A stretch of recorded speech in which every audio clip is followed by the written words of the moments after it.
Ladies and gentlemen, welcome back. My wife wanted to garden this year. Well, actually, she wanted some raised garden beds over on this side of our yard. Now, I've built raised beds before, some really small ones, and I made a video about building those.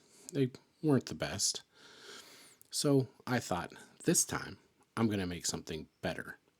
So I got into SketchUp and made myself a model of this cool garden bed thing. 3 garden beds in a U shape, has a roof over the top, kind of a mesh over the top.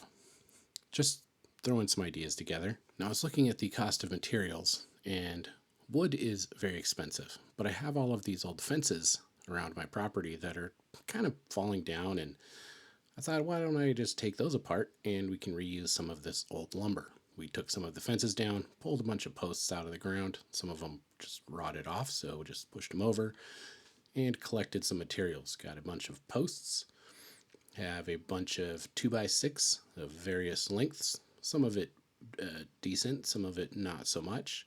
And I have some pieces of corrugated roofing. These are 3 foot by 12 foot. There were some pieces in the barn, and then this is one of the things that I bought to build these. And I also have these 16-foot hog panels, or whatever you call them where you're from. I have a bunch of these that were in the back as well. We started by laying out all the posts, figuring out kind of the dimensions of these things, where the corners were going to go, and then notching all of the posts. And we'll see why here in a second. I just cut notches with a skill saw, made a bunch of cuts, and then knocked all of those pieces out with a hammer.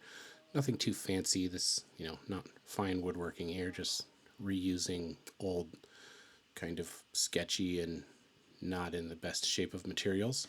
I even let my wife use the saw for a while because there was a lot of cutting.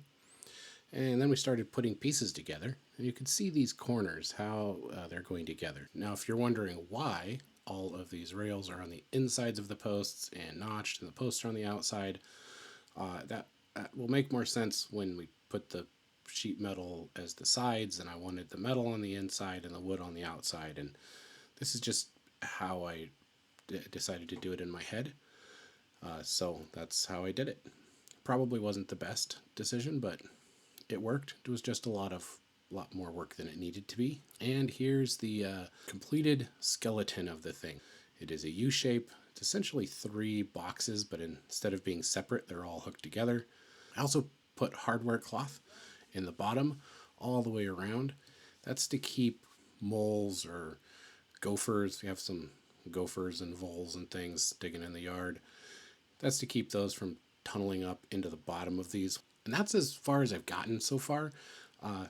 We didn't finish these because we had other things going on. I had to fix some unexpected water features that showed up in the yard. These water lines back here are not done correctly years ago by whoever owned this place before us. So been repairing a lot of leaks. We also put together a swing set or play set for our kids. If you've never done that, it's kind of miserable. It's about 4 million pieces and hundreds of pages of instructions.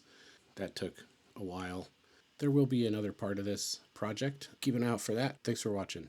I appreciate all of you, and I'll see you next time.